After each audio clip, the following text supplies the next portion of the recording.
Scleroderma. If you know what it means, then chances are that you or someone you love has been diagnosed with it.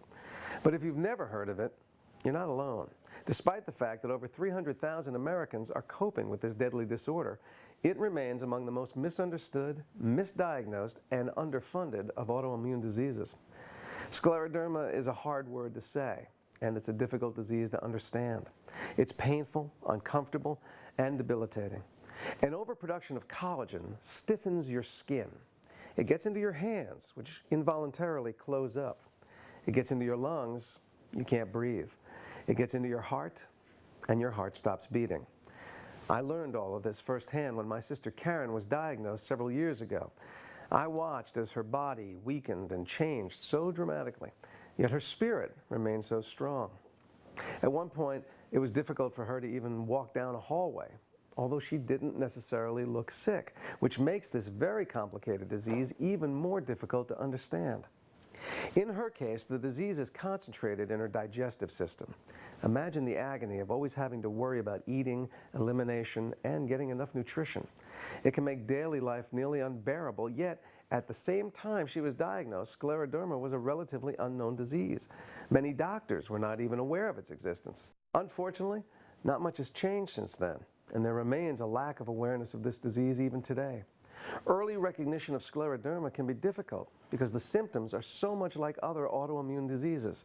It can take 3 to 5 years to even be diagnosed. The cause of scleroderma is still a mystery. But with the help of the Scleroderma Foundation, research is being done to find the cause and a cure. Please take a few minutes to learn about this disease from some truly special people whose lives have been forever changed by this disease and by the Scleroderma Foundation.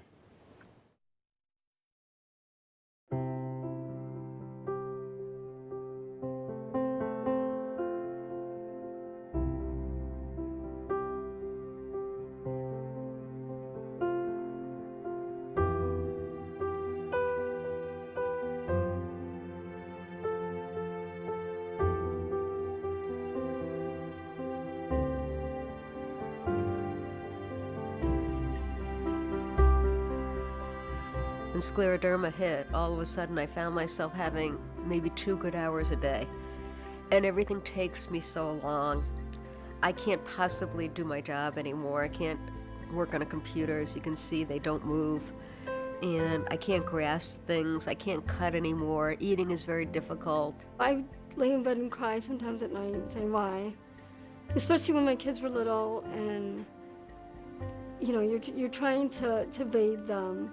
Like just putting lotion on a baby is a difficult task because your hands aren't straight. Abby and I were playing a game sitting on the floor, and she made a good move and I said thumbs up, and she did thumbs up, and she couldn't close her hands into a fist. So we said, that's unusual. I was diagnosed with scleroderma when I was 11 years old. We didn't know what that was or what we were going to have to do about it. During my time in art school, I started having these mysterious instances where it was actually onset of scleroderma, but I didn't know. Raynaud's phenomenon coming in, my hands turning pale white, I started getting the ulcers on my skin. I even had a couple of times where I completely just passed out, and I had no idea why, and no doctors could tell me why. It came on quick. I lost a lot of flexibility in my body, and through that, had to relearn how to write and hold silverware and dress myself. It's relatively rare, and so most doctors have never had a patient with it, and they don't know about it, so they don't diagnose it. I wasn't really sure what to think at first, but when we started going to the doctors, I felt kind of scared. Unfortunately, for scleroderma patients, there's no treatment. So I was treated symptomatically for all the things that were wrong with me, but it didn't cure my scleroderma. There is no cure. There's a lot of pain that goes along with it, mental and physical anguish. It was pretty scary to realize that this is something that she's going to have to deal with the rest of her life. Life changed pretty dramatically. I I started to have to figure out new ways of doing things. One of the chief things was that as the Raynaud's was taking my fingers and as my hands were tightening up, it got harder and harder to draw like I had normally done. So I pretty much had to retrain myself to use other parts of my body, and I use a lot of my shoulder in a lot of the movements. Looking at me, you probably don't realize also all that I cope with along with my hands. I have very compromised inner organs, and so walking is difficult for me. A couple of blocks, I start struggling. I used to work out. I can't do that anymore. There's a lot of things that I used to do and I physically can't do anymore. I used to play piano since I was 5 years old.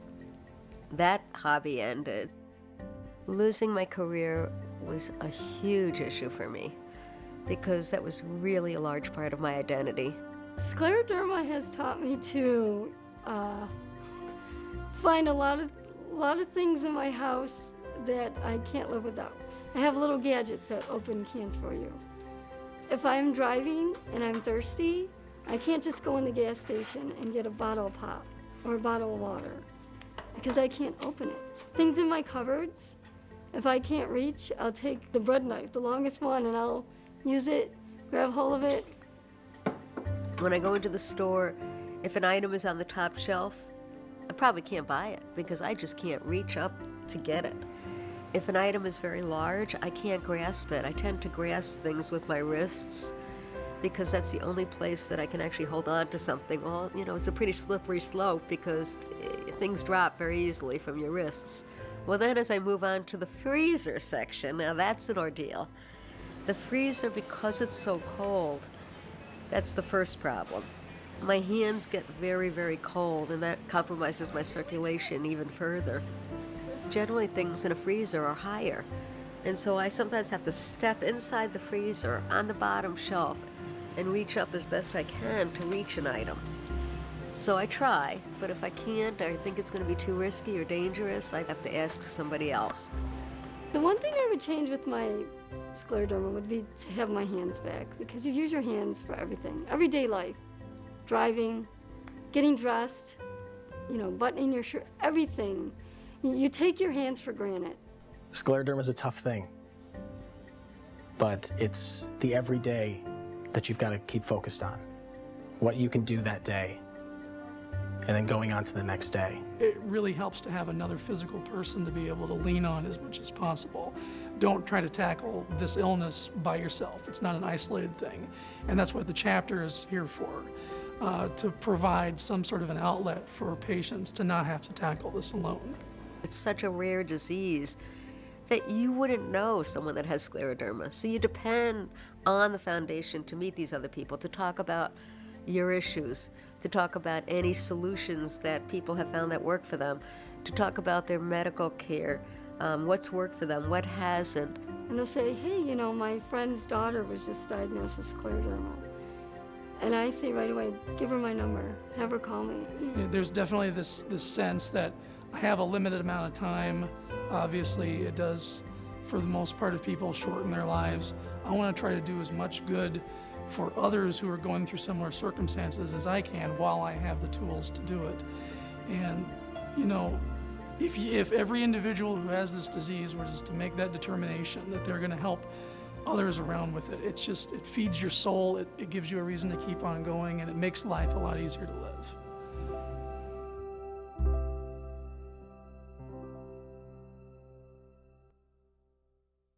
Hi, I'm Barry Sanders. Scleroderma is a horrible disease that ravages the lives of its victims and their families. I know firsthand because it ended the life of my sister Nancy at the age of 26. It devastated my family and left us with so many unanswered questions. I still think about her often, and I wish that more research were being done to end the suffering from this disease. Scleroderma can come from anywhere and affect anyone at any time. It changed my life, and it can show up on your doorstep and affect your life or the life of someone you love too. Don't just stand on the sideline. Please get involved and help us to win the fight to cure scleroderma. There are many ways you can help. Create awareness, be an advocate, donate, volunteer. Take the first step by picking up the telephone and calling the Scleroderma Foundation and learning more about how we can help get closer to finding a cure.